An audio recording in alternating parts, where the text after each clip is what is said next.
Simplified Chaos, Episode 1.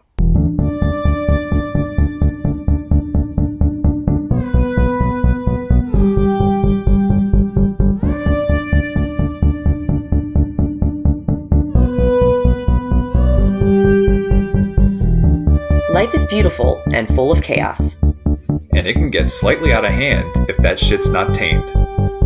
We're here to share how to simplify the little things to start leading a more purposeful life.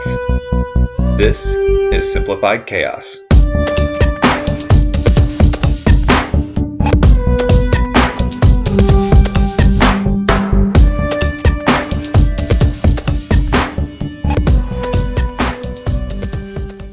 Hello, beautiful people. This is Jillian, and I'm joined by my co-host, my handsome husband, Nicholas, with also our daughter, Lucille, who is right now on the right breast trying to get some milk in her system and trying to grab all the things. So it's going to be a fun podcast. Should be interesting. Hopefully she'll behave. We've got a hat with her to play with right now, and we'll see if that works out.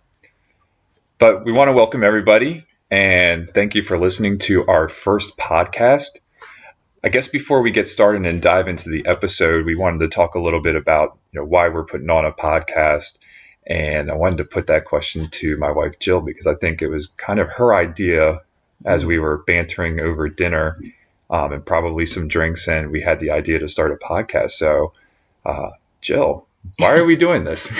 So I really think we wanted to do the podcast because we've been having quote unquote success for our lives with doing simple living or having that type of lifestyle. And we've gotten so many great benefits, and people are questioning us and saying, oh, these are great ideas. We should be doing this. And I think this is a fun way to get that message out there of all the experiences we've had, the good, the bad, and the ugly, and what we've learned. And, if it works for us, I feel like it could help so many other people out there. So, and, I think we feel grateful that we're able to help our friends and people that we've met through social media. But I feel like we can help a larger audience. And I think that's what it's all about, is being able to answer questions that people might not be able to ask us directly, but people who have asked those questions and, ways that we've simplified things. And I think we can reach a larger audience and really help some people out. So, I think it's a good idea. I think we listen to podcasts all the time and really get a lot of benefit. We learn a lot from the podcasts we listen to. And so our hope is that, we can help you learn some things about yourselves and how to simplify your living and live a better lifestyle, more intentional lifestyle, so that you can be happy. Absolutely. So that's why we're doing this. And I guess the first segment that we're going to have that's going to be reoccurring with every show, and there's Lucille. She wants to chime in as well. But we want to talk, I guess the first thing we want to do is start off a podcast with something that we're grateful for. So we're going to call this the gratitude segment for lack of more creation, but, it could change the name. But at the beginning of each podcast, we want to talk about what we're grateful for. So Jill, what are you grateful for? So I like to really concentrate on the small little things we might overlook. So my gratitude segment is all about my right hand. I am grateful for my right hand because I realize how easily I can use chopsticks with my right hand. But when I'm feeding Lucille and trying to eat dinner, and I was trying to do that with my left hand, it is extremely, extremely difficult. Well, chopsticks are difficult to begin with. But I feel like I got it down now, and I'm like, okay, I got this down. I'm good at sushi rolls, pad thai. But then trying to eat with chopsticks on my left hand, I was like, wow, my right hand is superior greatly to my left hand. I really appreciate all the things my right hand can do because you know what? My left hand is kind of lagging, and I'm grateful that my right hand can do all the things, and it makes me realize that I need to strengthen my left hand skills a lot. So I guess I'm thankful for Lucille breastfeeding because she's the one who opened my eyes to all the things my right hand can do and all the things my left hand cannot do. So, yeah, I'm be a train wreck with my left hand. I'm not great with my right hand, but I would be absolute train wreck and a disaster with my left hand. So for me, I'm grateful for ice packs. And Oh, the reason being is I need to ice my back for the next couple of days because I hurt myself. Well, this sounds silly, but we have a leaf blower and I was blowing leaves and sucking them up yesterday. Have to get them off the lawn because we got new grass out there. And the guy, the last time it came through, said you need to pick up your leaves so that the grass can grow and you don't kill the grass that we planted. And, we're spending money on that. And I don't want to, just throw money away. So I was out there for about 2 hours yesterday. It was a nice day and definitely tweaked my lower back. So you're ice getting packs, old. yeah, I'm getting When old. you tweak your back sucking up leaves. Yeah, can't do that anymore. So yeah, ice packs. Thank you so much. All right. So today's episode, we are talking about simple living. And what I wanted to do is ask my lovely wife here, what does simple living mean to you? I'm so glad you asked me that, Nicholas. I actually got this question from one of my followers on Instagram, and she's a mom and has a little boy. And shout out to you for bringing this question up. I thought it was such a good question because I feel like simple living is different for everybody. And, some people think simple living is synonymous to minimalist living, and there can be like this view of what that looks like blank walls, everything's perfect and neat, there's so much space, but it's so much more than that.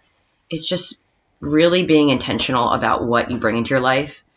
And I think for me, it's almost like a lifestyle, and it's all about curating what I want in my life and what I don't want in my life. And there is so much into that. It's not just the vision of what it looks like. It's really thinking and questioning what you're doing, what you're bringing in, and you're evaluating constantly and assessing constantly, because something you bring into your life 5 years ago, it may have had its run, and now it's really not bringing much joy to your life anymore. So I think simple living for me is definitely a lifestyle that just helps me really make sure that everything I'm doing has meaning and purpose, and I'm not wasting my time, and it's not sucking my energy, and I'm not just doing it to do it because that's what everyone else is doing. So it's really just being purposeful about everything I'm doing every day. And it sounds exhausting, but the more you do it and the more you practice it, it flows so much easier. And I realize how much happier I am and how much more time I have to do the things that I want to do, and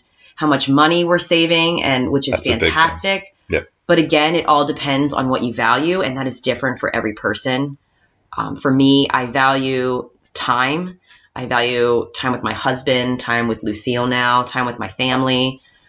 I really don't want to spend a lot of time cleaning. I don't want to spend a lot of time maintaining things and dusting and vacuuming. I want to have more time and freedom to travel when we want to. And that's it. I want my health too. That is super important to me. And again, that's what I value, but some people may value, they have a boat, they love sailing, and that's what they value. So their lifestyle is going to look completely different. But yeah, that's kind of what simple living means to me in a nutshell. And I feel very much the same as you in a lot of those aspects. One of the things that I want to simplify and, I need help with is, our garage. Our garage has become pretty much a storage facility. And, it's been a source of stress. And that's, I think, another thing is, when you have too much within your life, you come home and there's just clutter everywhere. There might be stuff on your kitchen table. You might have, mail everywhere. You might not know it, but it's a source of stress, and Absolutely. It eats away at you. And so us being more intentional about what we bring into the house, where we put the things in the house so that it's out of sight, out of mind, I think it's really helped us, as far as, stress and stress relief. And it's one less thing we have to worry about. And so, you're right. We do get to spend some more time with each other, with Lucille, with our families, with our friends. And that's things that we've wanted to do. But when you have so much stuff and you're cleaning, your whole Saturday's gone cleaning the house or doing yard work, it's pretty stressful. So, that's really how we got to where we are. So let me ask you something, Jill. Sure. What made you want to start? What was the catalyst for you to start living a more purposeful, simplified lifestyle? For me, I know for you was the garage. The garage definitely is is my big It looks thing. like an antique shop, and it's getting better. It is. It's getting much slowly better. progressing. I'm grateful we have a garage though, but for me, it was definitely infertility. We had a very difficult time getting pregnant, and it really took. I had to slow my lifestyle down in order to try to help me get pregnant, and I started seeing an acupuncturist, and it was like the best decision I could have ever made. And it's so nice hearing a third party talk about your life. You're telling her what you're going through, and this is what I'm doing every day. This is what I want to happen. And, she kind of stepped back and like said, wow, you are doing a lot. Like, do you realize how busy you are? So what were some of the things that you were doing that was kind of building up and causing that in your life? Little things that I didn't think were stressful, but I guess they were in the end. I mean, I meal prep for my family every Saturday or Sunday, and I grocery shop, and I clean the house, we do the laundry. I work a full-time job. I'm a teacher, which is very exhausting, but I love what I do. I also was working out 5 days a week. I was very regimented. I would do like high intensity workouts because I felt like I needed to keep a certain aesthetic. Once you get muscles and they're really defined, it's like you feel the pressure to keep it that way. And if you slightly go backwards, it's like, oh man, like I can't let this happen. I got to get back in the gym. I mean, you do get a really good high after a workout, and I love that feeling. But I think that I was kind of taking it overboard, and I didn't see it. So I would say all of these things we're doing, and, she just was like, that's a lot on your plate. And also my mom was going through some issues. My grandparents died pretty much within a month of each other, both my grandmother and my grandfather. So my mom was going through a lot of health issues, and a lot of it was stress induced. She was having a lot of physical pain and aches throughout her whole body. And I felt like I had to fix her. Like, what can I do to help my mom? And, she pretty much told me, like, you are not responsible for your mom. You have a lot on your plate. Your mom is the one who's going to fix herself and who's going to change. And you have to worry about you first. So she kind of brought to light the whole fact that I was go. And it was just too much. And it was putting stress on my body, stress on my hormones, which was one of the factors why I couldn't get pregnant. Right. Also being the pill a factor too. All those friends that are on the pill, who have been on the pill for 20 years plus, I mean, it really messes up your hormones too. So it was like a combination of my busy lifestyle and the pill and all of these things. And I thought I was quote unquote healthy and fit, and there's no way I couldn't possibly get pregnant. But we couldn't. So we started infertility treatments, and it forced me to slow down because I knew my body wasn't going to get pregnant with that type of lifestyle. And it really forced me to look around and see all of the things in our house and all the things in my life that were keeping me busy. And busy isn't always a good thing. Right. So it kind of helped me really pinpoint the things in my house or the things that I do or the people in my life that didn't need to be there because it wasn't benefiting me. And so I have to thank Lucille for for opening my eyes. We have to thank her for a lot of things, but Absolutely. that in particular. And I think that's kind of what brings us to where we're at today, and why we're able to put this stuff out here for people to consume and to hopefully help them out, because they may be going through a similar point in their lives that we were. Absolutely. I think we were trying to do a lot at the time. You in particular, I mean, you were a busybody. Like you said, you were working out, meal preps, carrying just a lot of weight on your shoulders, and just trying to make sure that everybody else was taken care of before taking care of yourself. And I think going to the acupuncturist really helped you realize that you were taking on all that burden. And we would obviously talk about things, but I think having a third party, Absolutely. Somebody who's not, with you every, step of the way and is an outside, because obviously as a husband, I want to support you in the decision, For me, I saw workouts that you were doing, it made you happy. You're really did, jacked yeah. at the end of them. You're like, So yeah, let's do pumped. this. Yes. Motivating me to want to, work out and whatnot, even though I didn't do it as much as you. And I still need to get on that train, but We'll get yeah, we'll get there together. But yeah, I think that was, kind of the eye opener. So what were some of the things that you changed immediately? Like what was helping you, I guess, what started the simple lifestyle? What things were you looking at to change? So the first thing that changed was just first my workouts. I had to stop high intensity workouts, no matter how much I loved them or was addicted to them. So I would just walk, and that was it. I would just do a lot of walking, and just being in nature.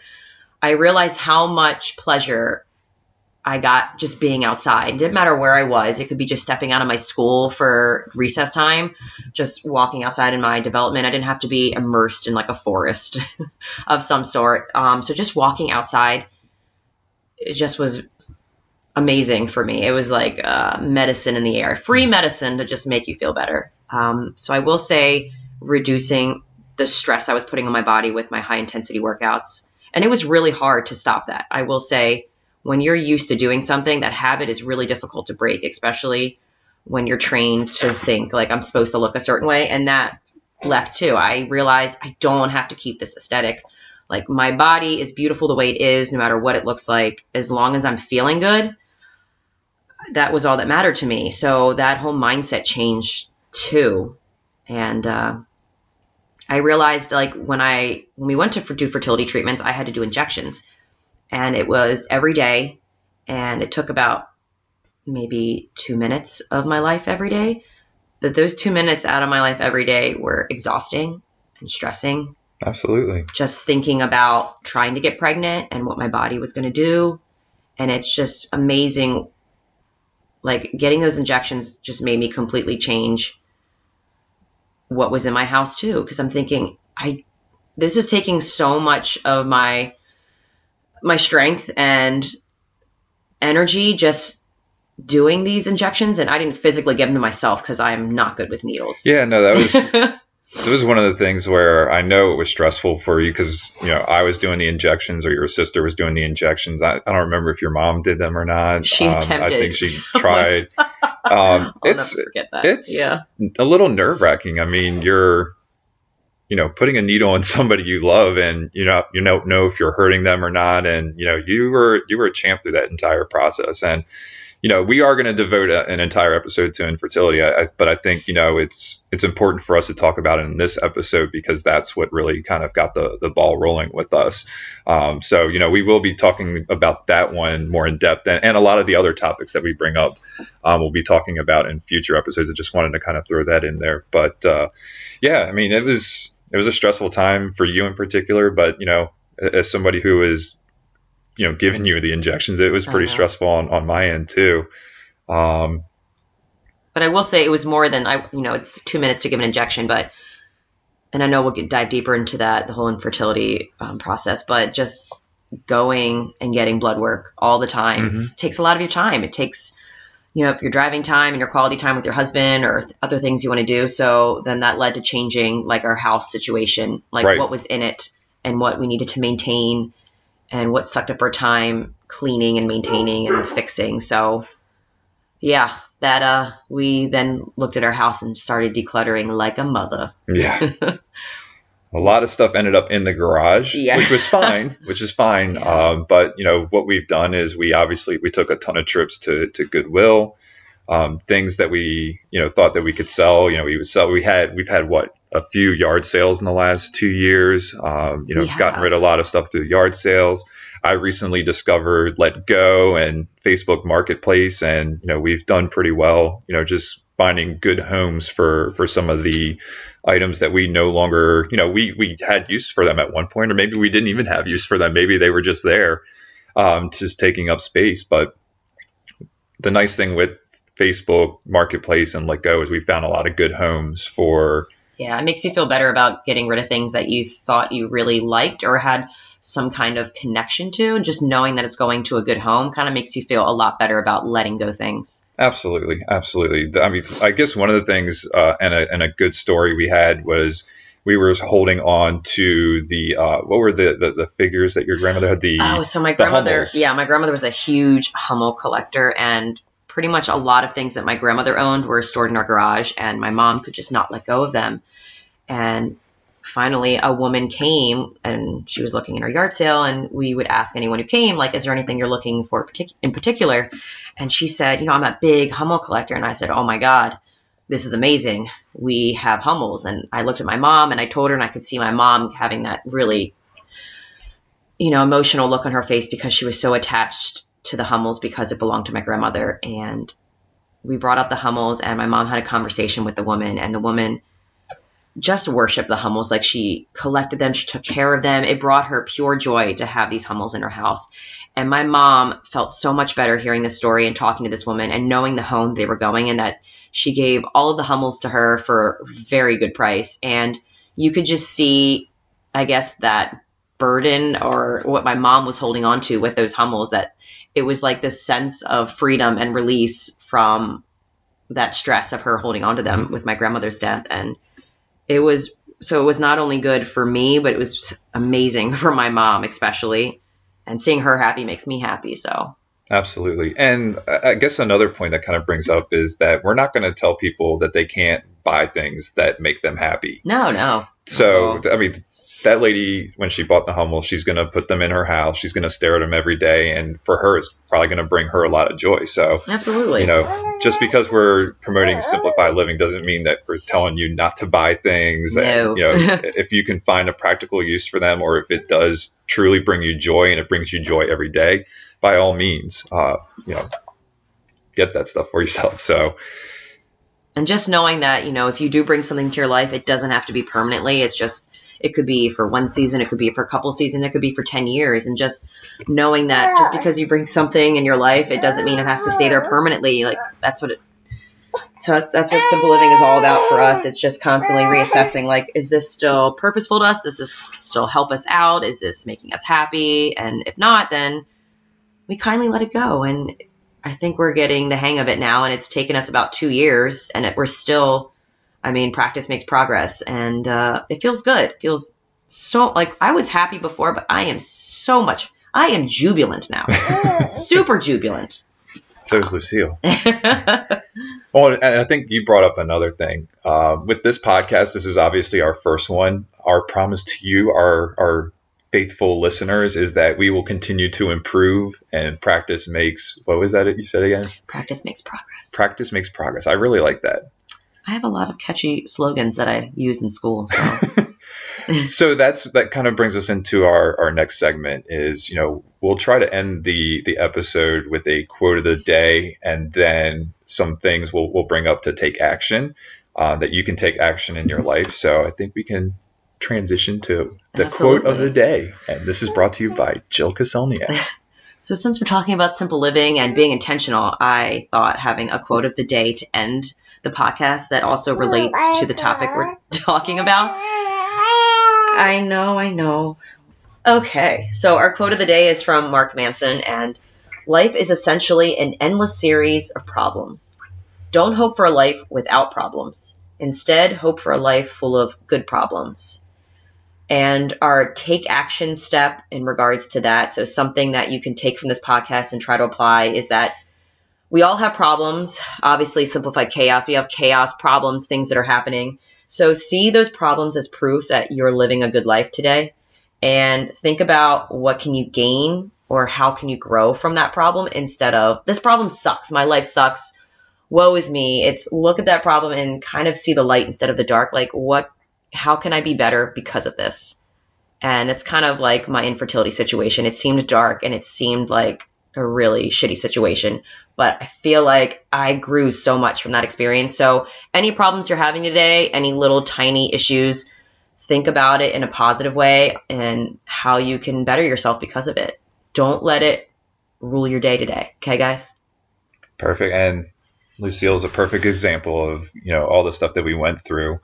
And just to have her in the room here with us and It's looking at kind of us while we're surreal. doing our Yeah. first podcast, it's great. So, you know, there are always going to be something good that comes out of everything. And again, if you take action and you're intentional with the action that you're taking, good things will come. Absolutely. Absolutely. So again, we want to thank everybody for listening. We would love to hear your feedback and let us know how we did, what we can improve upon, because we do want to, we are dead serious about, continuing to put this podcast out super serious, but not too serious. And we want to do better, and we want to make sure that we're providing content that is going to help you, help you take action and help you live a more simplified life. So we want to thank you for listening into our very first episode, and we hope that you'll be back to listen to us on our next one. Sounds good. See you guys.